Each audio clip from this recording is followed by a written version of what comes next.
Whoo, was this a good episode of Fire Force? This was smoothly animated, I have to say. Like, the first half of this episode had a lot of really unique animation for the fire attacks from Shinra to basically the characters as a whole, especially his brother when he gets introduced, the whole slow-mo with his blades. Incredibly cool animation, I have to say. And this episode was funny, it was dramatic, but it was kind of inspiring all wrapped up into one. It was a really solid episode, I have to say. Very strongly paced, and it kind of felt very structured and rewarding. It just felt like it knew what it was going to do, going to introduce some new ideas, and then just get us in and out and make us feel like not only do we get a new person on the crew, it feels like the world of Fire Force is opening up and spiraling out of control in the best possible sense with maximum chaos. The animation in this episode was really good, but there was some good humor, I have to say. And, thinking about what's happened to Shinra over his runtime over 17 odd episodes, I think there's worse characters to basically have say, hey, maybe I should just carry you back like this, as Shinra is strapped up to basically a bed as Princess looks down, being like, well, if I don't release him, I can just carry him back to my dungeon. There's probably worse characters that would be saying that to him. There's plenty of yanderes in anime, and even though she does like to stomp on characters, I've come to really like Princess as a character. I thought she was a very generic trope at the beginning, but I've really grown to like her humor and just how she's not even trying to make a joke. She legitimately thinks everyone besides Shinra is trash. But just her lines are so damn good, and I think without them, Fire Force would be missing a spice that it desperately needs, which we have all grown accustomed to, or at least I know I have. I was really curious to see, ultimately where this battle would go. I had a strong suspicion, I think even mentioned it last week, that maybe Shinra would come in and help save the day. I wasn't expecting him to be released by Princess and then just have him do such cool moves. I love it when they really give time for animators to really go into Shinra's flames, because he has one of the more unique abilities in this series, especially with how it's clearly linking up to his brother and him, wanting to save his brother, but probably just going to be a tool for his brother and this organization to use. But just seeing how he was flying around kicking ass and then just came in and just delivered that Giovanni head smack that he deserved was pretty damn awesome. And especially seen by when Princess comes and she does her powerful moves,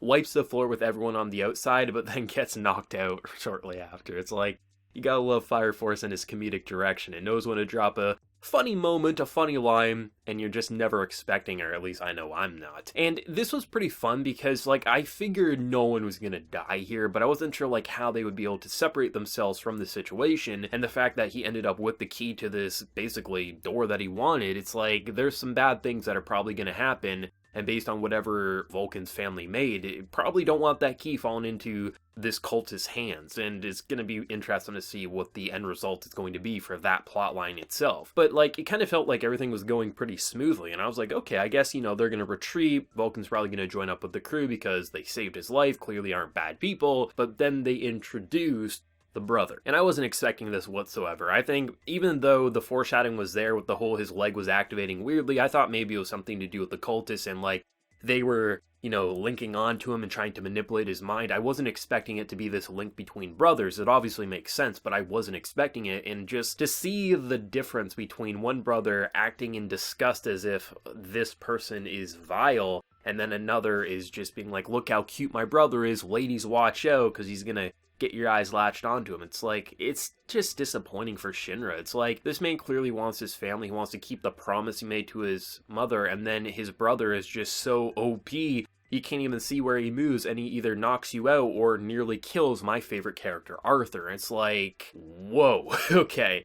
How are they going to deal with this? But then they bring in Joker, who can pretty much mirror his speed. It's okay, maybe not all hope is lost, but if Joker ever decides to not play nice with Shinra, man, imagine Joker and Sho going up against Shinra at the same time. Shinra's really gonna have to work on his abilities, that's all I'm saying. It just feels like Fire Force is so damn structured right now, and I love that. And I think it was 2 episodes ago when we got introduced to Vulcan, and I thought was the initial introduction to our mad scientist. Turns out I completely forgot that he's been working with Joker all along, but we haven't seen him for so long I thought he was a new character.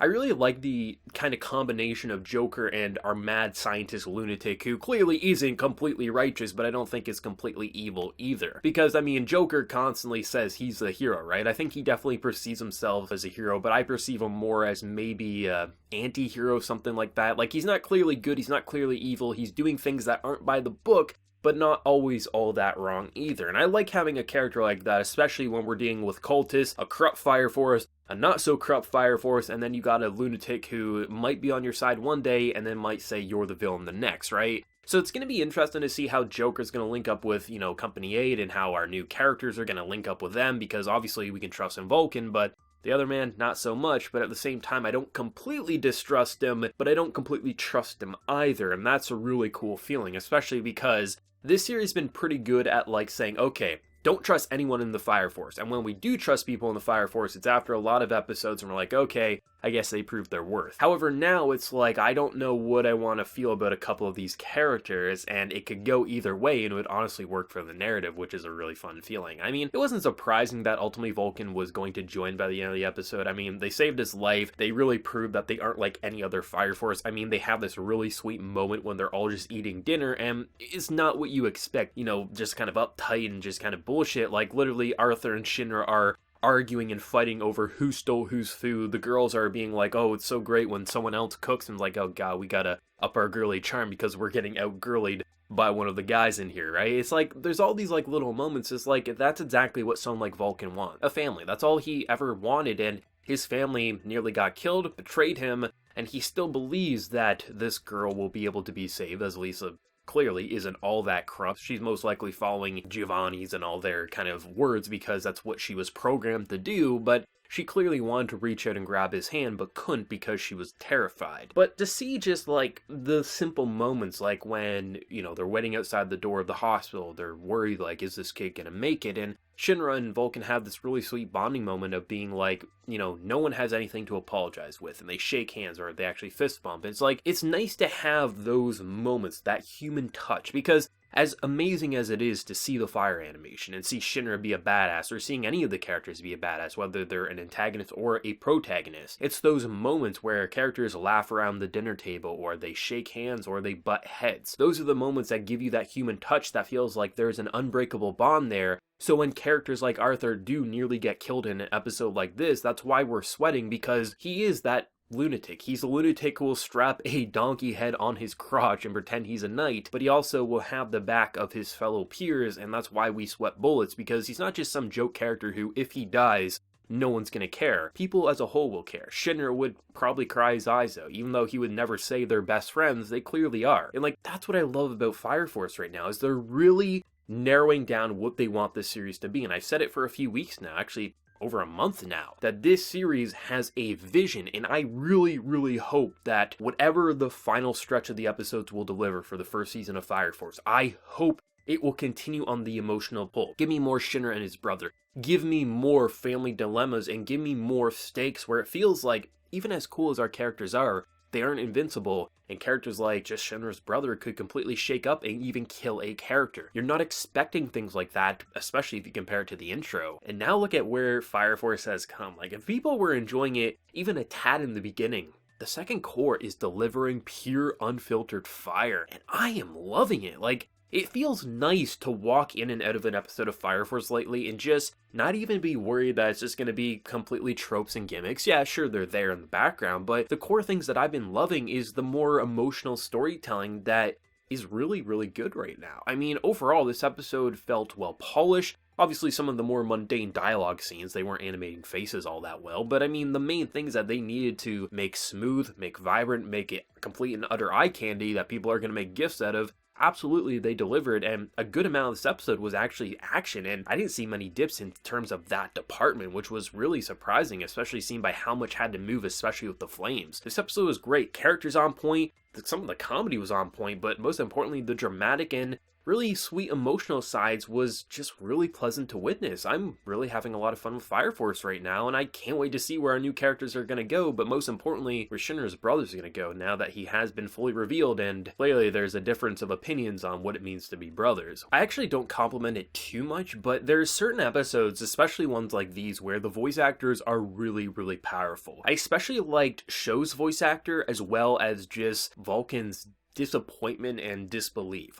The two really sold this episode to me. One being just a completely and utterly shattered heart, just disappointed, but also hoping that she would grab his hand. And then you have a brother who doesn't even recognize who Shinra is, but just has this disgust, this hatred, but he's so cool, calm, and collected. The Japanese actors really did a phenomenal job across the board, but those two in particular, both Vulcan and Hsieh, are just... they did something that actually made me unnerved, either because I was disappointed that a family was being broken apart, or I was disappointed that a brother doesn't even recognize him as family, but more as vermin that he has to take back to his masters. Like, there was some bone-chilling voice acting in this episode, and of course, you got the more badass, you got the funny, you got all the stuff you expect with Fire Force, but I think this episode really needed to flex the voice actors' just abilities overall, because this was a pretty serious family episode, and the whole point of things not being so broken that they can't be repaired was a very prominent message in this episode, and I think it really goes to show both with